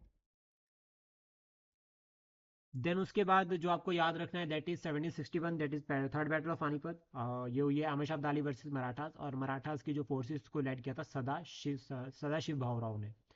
1763 में आती है ट्रीटी ऑफ पेरिस, थर्ड जो कर्नाटिक वॉर थी उसका एंड होता है।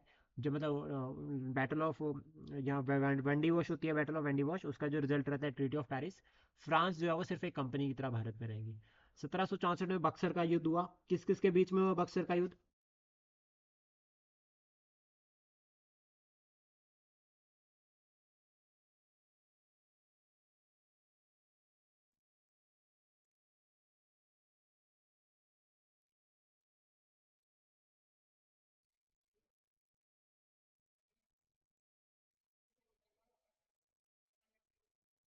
ठीक है, नाइस। देन उसके बाद 1767 1765 में after the Buxar treaty of Allahabad होती है। ये इलाहाबाद की ट्रीटी रॉबर्ट क्लाइव करवाते हैं। देन उसके बाद आता है 1773 का, सॉरी 1767 से लेकर 69 के बीच में फर्स्ट एंग्लो मैसूर वॉर हुई, जिसका रिजल्ट था ट्रीटी ऑफ मद्रास। 1773 में आता है रेगुलेटिंग एक्ट, जिसके थ्रू कंपनी के फेयर्स को रेगुलेट करना शुरू करता है क्राउन। 1775 से लेकर 82 के बीच में फर्स्ट एंग्लो जो है वो मराठा वॉर हो रखी है, और इसका रिजल्ट क्या था, कौन सी ट्रीटी हुई थी?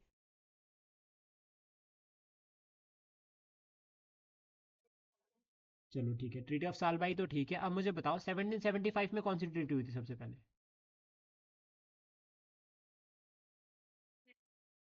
उसके बाद 76 में पुरंदर, और फाइनली सालबाई, है ना, तीन याद रखना। 1784 में आता है पिट्स एक्ट, ठीक है, जिसमें सबसे पहले कहा गया था कि कंपनी की टेरिटरी ब्रिटिश पोजेशंस। फिर उसका आता है 1793 परमानेंट सेटलमेंट आती है, और साथ में चार्टर एक्ट 1793 का आता है। इसके बीच में अगर हम यहाँ पे बात करें तो 1790 से लेकर 1790 से लेकर जो है वो 1792 तक जो है वो आपका यहाँ पर कौन सी लड़ाई हो रखी है, that is third Anglo Mysore war. 1795 में बैटल ऑफ खदरा होती है। इस टाइम पे सर जॉन शोर जो है वो गवर्नर जनरल थे बंगाल के। जैसे एक पॉइंट आपको याद रखना है कि खदरा का जो युद्ध था ये मराठा और निज़ाम के बीच में हुआ। 1798 में निज़ाम जो है वो सब्सिडरी लाइन साइन करते हैं, क्यों? क्योंकि बैटल ऑफ खदरा में जो है वो निज़ाम हार चुके थे और उनका डर था कि मराठा दोबारा से अटैक कर सकते हैं, तो इसलिए उन्होंने सब्सिडरी लाइन साइन कर ली ब्रिटिश के साथ। 1800 में फोर्ट विलियम बनाया है लॉर्ड वेलेस्ली ने, ब्रिटिशर्स को, ब्रिटिश ऑफिशियल्स जो थे सिविल सर्वेंट थे उनको ट्रेन करने के लिए। 1802 में ट्रीटी ऑफ बसीन हो रखी है, और यहाँ पर जो है वो आपका थर्ड एंग्लो जो सेकंड एंग्लो जो मराठा वॉर है उसका रिजल्ट है। उसका 1806 में वेलोर मिटनी हो रखी है, और इस टाइम पे गवर्नर जनरल कौन थे?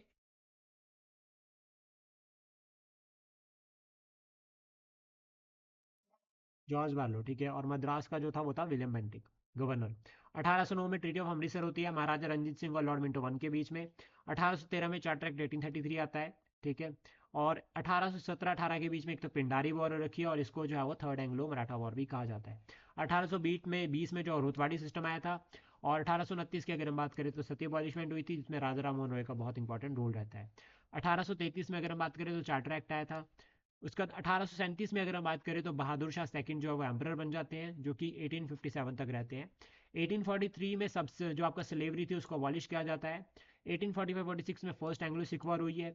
1848-49 के बीच में सेकंड एंग्लो सिख वॉर हुई है, और पंजाब जो है वो अनेक्स कर लिया गया ब्रिटिश सरकार के द्वारा, और एक सेपरेट जो है वो पंजाब प्रोविंस बना दी। चार्टर एक्ट 1853 आता है उसके बाद, और उसके बाद आता है अवध का एनेक्सेशन 1856 में। और फाइनली फिर क्या होता है 1857 में, क्या होता है रिवोल्ट ऑफ 1857। अब चलते हैं रिवोल्ट के कारण पे, अब इन डिटेल डिस्कस करते हैं सोशल पॉलिटिकल इकोनॉमिक। तो सोशल देखो, अगर हम बात करें तो क्रिश्चियन मिशनरीज जो है वो भारत में आनी शुरू हो गई। कॉमन मैन अगर हम बात करें यहाँ पे, या क्रिश्चियन मिशनरीज, तो ये भारत में आनी शुरू हो गई। तो इससे क्या हुआ, रिलीजन पे अटैक हो गया। प्लस उसके बाद ड्रेस कोड हो गया कि जो सिपाहीज है उनके लिए ड्रेस कोड रहेगा। न्यू क्लास डिवीजन शुरू हो गई सोसाइटी में, जैसे एजुकेटेड अनएजुकेटेड पीपल।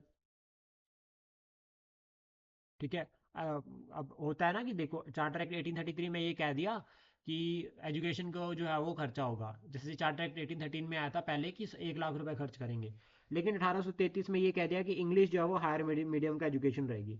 तो कुछ लोग जो बड़े बड़े लोग थे वो पढ़ जा रहे थे, तो वो क्या हुआ, फिर से जो है वो क्लास डिवीजन होनी शुरू हो गई एजुकेटेड अनएजुकेटेड में।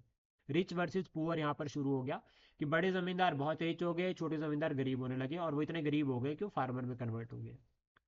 तो इससे क्या होता है, एक्सप्लोइटेशन शुरू होता है, और ये एक्सप्लोइटेशन जो है वो कहीं ना कहीं रिवोल्ट में कन्वर्ट होता है 1857 के।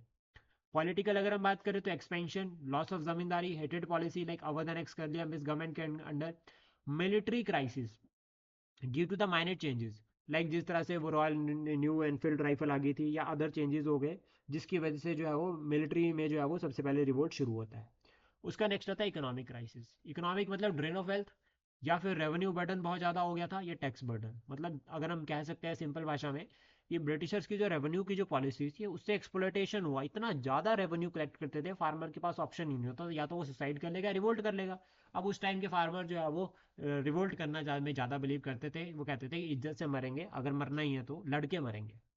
रिजल्ट एक तो ये रहता है कि रिवोल्ट, और दूसरा क्राइसिस आते हैं एग्रीकल्चर में, क्योंकि रिफॉर्म्स नहीं हो रही थी, स्टैग्नेशन आ रही थी, फेमाइंस हो रही थी, और ऊपर से अनएम्प्लॉयमेंट भी इंक्रीज हो रही थी, और ब्रिटिश सरकार कोई एक्शन ही नहीं ले रही थी, ध्यान ही नहीं दे रही थी एग्रीकल्चर की तरफ बिल्कुल नहीं। तो फाइनली जो ट्रिगर पॉइंट रहता है इसमें, that is royal Enfield rifle के जो कार्टेज थे। ऐसे कहा जा रहा था कि वो पिग फैट या काउ फैट के बने हुए हैं। एक रोमर जो है वो स्प्रेड हो गया था अफवाह, और ये अटैक था रिलीजन्स पे, मतलब जो रिलीजियस सेंटिमेंट थे उसके ऊपर अटैक था। तो सोल्जर्स का जो रिलीजियस सेंटिमेंट है वो हर्ट होते हैं, और फाइनली वो क्या करते हैं, रिवोल्ट करते हैं अगेंस्ट ब्रिटिश गवर्नमेंट। तो 29 मार्च 1857 को पहली बार बैरकपुर में जो है वो ये रिफ्यूज़ किया जाता है कि हम जो है वो आपकी जो है वो ऑर्डर को फॉलो नहीं करेंगे, जिसमें मंगल पांडे को सस्पेंड कर दिया जाता है, और बाद में उसका कोर्ट मार्शल हो जाता है। फिर उसका 10 मई को सिपाही क्या करते हैं, मेरठ में जो है वो ब्रोक करते हैं अगेंस्ट ब्रिटिश गवर्नमेंट। वो कहते हैं हम नहीं चलाएंगे ये गोलियां कारतूस वाली, और उन्होंने क्या किया, अपने ही ऑफिसर को शॉट डेड कर दिया, मतलब अपने ऑफिसर को मार दिया। और कहाँ मूव कर गए, दिल्ली की तरफ। तो 10 मई को मेरठ में रिवोल्ट करने के बाद जो है वो सिपाही मूव कर जाते हैं दिल्ली की तरफ। उसको का जो मेरठ का जो कमांडिंग ऑफिसर था उनका नाम था जनरल हैविट।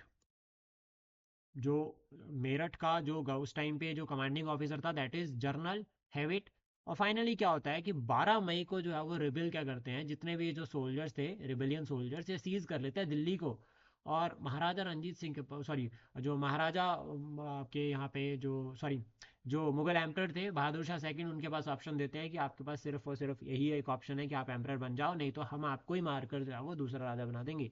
यानी कि जो सिपाहीज थे वो कुछ भी कर सकते थे, यानी कि मिलिट्री एक तरह से जो है वो क्राइसिस भी थे एक तरह से। और फाइनली क्या होता है कि मेरठ से जब दिल्ली पहुंचते हैं तो दिल्ली गढ़ बन जाता है। उसके बाद रिवोल्ट स्प्रेड होता है लखनऊ, इलाहाबाद, कानपुर, बरेली, बनारस, झांसी, बिहार। तो ये कुछ इंपॉर्टेंट सेंटर रहते हैं। हिमाचल में भी अगर हम बात करें तो कसौली में जो है वो, कौन थे कसौली के लीडर उस टाइम यहाँ पे जो रिवोल्ट करते हैं अगेंस्ट, वॉइस रेज करते हैं। अंबाला से जब यहाँ पे न्यूज़ स्प्रेड हुई थी तो कसौली में हवलदार कौन थे?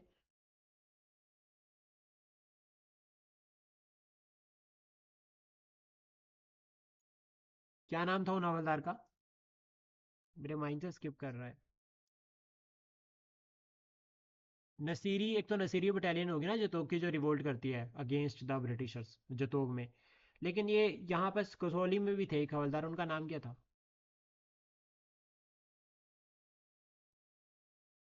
हाँ, कुछ ऐसा ही नाम है उनका, तो ध्यान रखना। वो भी यहाँ पर अपने रेज करते हैं वॉइस। तो मोस्टली जो हिली रूलर्स थे वो लॉयल ऑनेस्ट रहते हैं और ब्रिटिश सरकार की सपोर्ट करते हैं इन रिवोल्ट ऑफ 1857। लेकिन एक राजा थे सिरमौर, अगर हम बात करें बुशहर के राजा शमशेर सिंह, वो क्या करते हैं, सपोर्ट करने से मना कर देते हैं ब्रिटिशर्स को कि हम आपको सपोर्ट नहीं करेंगे। देन उसके बाद कॉजेज क्यों जो है वो डिक्लाइन हो गई, क्यों जो है वो उनका मतलब कहा जाता है कि रिवोल्ट ऑफ 1857 फेल हो गया। तो एक तो ये लोकली थे और इसमें कोई आपस में यूनिटी नहीं थी, मतलब उतने हाई लेवल की यूनिटी थी, इनका कॉमन दुश्मन दुश्मन जो है वो एक था। लेकिन झांसी अपनी अलग साइड पे लड़ रही है, कानपुर अलग लड़ रहा है, ठीक है, दिल्ली का अलग ही रोना है, तो सब आपस में अपने अलग अलग लड़ रहे थे। कोई एक बेसिक जो है वो मतलब यूनिटी नहीं थी इनके बीच में, प्रॉपर कोऑर्डिनेशन नहीं था। और इनका कॉमन कारण भी नहीं था लड़ने का। जैसे झांसी चाहती थी, जो झांसी की रानी लक्ष्मीबाई थी वो चाहती थी कि मेरी झांसी फ्री होनी चाहिए, ठीक है। कंवर सिंह अपनी जमींदारी के लिए लड़ रहे थे, कोई आज़ादी के लिए लड़ नहीं रहा था, सब अपने अपने कारणों के लिए लड़ रहे थे। तो फाइनली क्या होता है कि सभी के सभी प्रिंसेस भी सपोर्ट नहीं करते, जैसे कि हिमाचल के कुछ प्रिंसेस ने सपोर्ट नहीं किया, तो ये भी एक कारण रहता है। उसके बाद जो ये रिवोल्ट करने वाले लोग थे इनके पास जो मॉडर्न ट्रूप्स नहीं थे।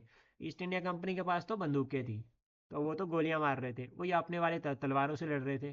तलवारों से लड़े तो बहुत ब्रेवली, लेकिन फिर भी इफेक्ट रहता है इसका। Lack of discipline, proper discipline नहीं था हमारे पास उतना। और ब्रिटिशर्स के पास जो ट्रूप्स थे वो बहुत ज़्यादा सुपीरियर थे, उनके जो मतलब एक तरह से वॉर इक्विपमेंट्स थे और जो ट्रूप्स थे इतने थे कि अगर एक एक जनरल मरता था तो दूसरा उसको एकदम से लीड कर जाता था। प्लस रीइंफोर्समेंट ब्रिटिशर्स की बहुत अच्छी थी, ऐसा नहीं है कि हमारे इंडियंस ने हराया नहीं, हमारे इंडियंस ने ब्रिटिशर्स की टुकड़ियों को बहुत हराया, बहुत भगाया। लेकिन ब्रिटिश एकदम से रीइंफोर्स कर जाते थे। अपने लोग लड़कर अभी शाम को पहुंच ही रहे होते थे घर में, पता चला सवेरे एक यूनिट और आ गई ब्रिटिशर की। तो काफ़ी ये जो है वो एक कंसर्न था with respect to the revolt, और इसकी वजह से जो है वो हारे। मेन सेंटर्स बहुत इंपॉर्टेंट है, क्वेश्चन बन जाता है पेपर में। तुलसीपुर से याद रखना है रानी ईश्वरी कुमारी देवी। अब देखना इनका कारण, देखना इनका क्या था। तुलसीपुर से कौन थे, रानी ईश्वरी कुमारी देवी। ये अपने हस्बैंड को फ्री करवाना चाहती थी ब्रिटिश फोर्सेस से, इनके पति देव को ब्रिटिशर्स ने पकड़ लिया था, तो उसको फ्री करवाना चाहती थी, इनका तो कारण ये था। लखनऊ से अगर हम बात करें तो बेगम हजरत महल। बेगम हजरत महल सब्सिडी लाइन से परेशान थी, ये भी जो है वो अपने माइनर सन के नाम पे जो है वो रूल करना चाहती थी। झांसी की अगर हम बात करें तो रानी लक्ष्मीबाई डॉक्ट्रिन ऑफ लैप्स में इसको झांसी को अनेक्स कर लिया था और ये अपनी झांसी को बचाना चाहते थे। और इनका सिंपल स्लोगन भी रहता है, मैं अपनी झांसी अंग्रेजों को नहीं दूंगी। फैजाबाद से अगर हम बात करें तो मौलवी अब्दुल्ला अहमदुल्ला। मौलवी अहमदुल्ला, इनका कारण था रिलीजियस एक्टिविटीज़ के ऊपर टैक्स। ब्रिटिश ने क्या किया है, रिलीजियस एक्टिविटीज़ के ऊपर टैक्स लगा देता है, इसलिए जो उन्होंने रिवोल्ट किया। देन उसका नेक्स्ट आता है आरा। आरा की अगर हम बात करें तो कंवर सिंह जो जमींदार थे इनकी जमींदारी चली गई थी। बरेली से अगर हम बात करें तो खान बहादुर। और कानपुर से अगर हम बात करें तो नाना साहिब और तांते टोपे। और दिल्ली से अगर हम बात करें तो बहादुर शाह और उनके जो मतलब जनरल थे दैट इज बख्त खान। और जब बहादुर शाह द्वितीय को जो है वो, बहादुर शाह सेकंड को जो है वो यहाँ पर जो है रिवोल्ट का लीडर भी कहा गया है। British action, no prison policy. British ने कहा कोई पकड़ के जेल में नहीं डालना भाई, मार दो। सीधा आर्मी एक्शन, जितना पॉसिबल हो सके मार सकते हो मार दो। ऐसा ब्रिटिशर ने एक्शन लिया और फाइनली दिल्ली को सीज करते हैं निकलसन, जॉन निकलसन सीज करते हैं दिल्ली को। और जो बहादुर शाह के बेटे थे उनको मार देते हैं, प्लस बहादुर शाह को डिपोर्ट कर देते हैं रंगून। और 1862 में जो है वो बहादुर शाह की डेथ होती है रंगून में। जो कॉलोनियल काम्पवेल थे ये कॉपॉय करते हैं कानपुर को 1857 में, ठीक है। सर ह्यूग रोज, ठीक है, सर रोज एच रोज, ये झांसी को जो है वो 1858 में जो है वो कैप्चर करते हैं। झांसी काफ़ी फाइट करती है, झांसी की रानी लक्ष्मीबाई जो थी वो काफ़ी फाइट करते हैं ब्रिटिश की सरकार के अगेंस्ट 1858 में। जो फाइनली उनकी जो है वो वॉर में जो है डेथ हो जाती है। देन उसके कॉलोनियल नील जो है वो बनारस को। तो कई बार अगर किस्मत बुरी हो तो इस तरह से भी क्वेश्चन बन जाते हैं कि कौन कौन सा ब्रिटिशर कहाँ से था, तो ये कुछ इंपॉर्टेंट ब्रिटिशर है जो कि रिवोल्ट ऑफ 1857 में है। देन उसके बाद फाइनली एट द एंड अगर हम यहाँ पर सिग्निफिकेंस की बात करें तो एक तो रिवोल्ट ऑफ 1857 में थोड़ी बहुत हिंदू मुस्लिम यूनिटी देखी गई। वुमेन पार्टिसिपेशन यहाँ पर देखा गया, बेगम हजरत महल, ठीक है, और रानी लक्ष्मीबाई दोनों ने पार्टिसिपेट किया। कहीं ना कहीं इसके बाद रूल ऑफ लॉ की शुरुआत होती है भारत में। ब्रिटिशर्स को भी ये पता चल गया था कि भाई ज़बरदस्ती से रूल नहीं कर सकते इंडिया के ऊपर, अब यहाँ पर कानून जो है वो इम्प्लीमेंट करना पड़ेगा ताकि आम लोगों का दिल जीत सके। प्लस साथ में यहाँ से जो है वो अगर हम बात करें कंपनी रूल ख़त्म होता है और जो है वो पावर ट्रांसफर होती है क्राउन की तरफ। और बर्थ ऑफ नेशनलिज्म भी जो है वो यहाँ से शुरू होता है। तो अब जो आने वाला जो मॉडर्न इंडिया रहता है उसमें जो है वो कंपनी रूल ख़त्म होता है, पावर ट्रांसफर क्राउन की तरफ जाती है।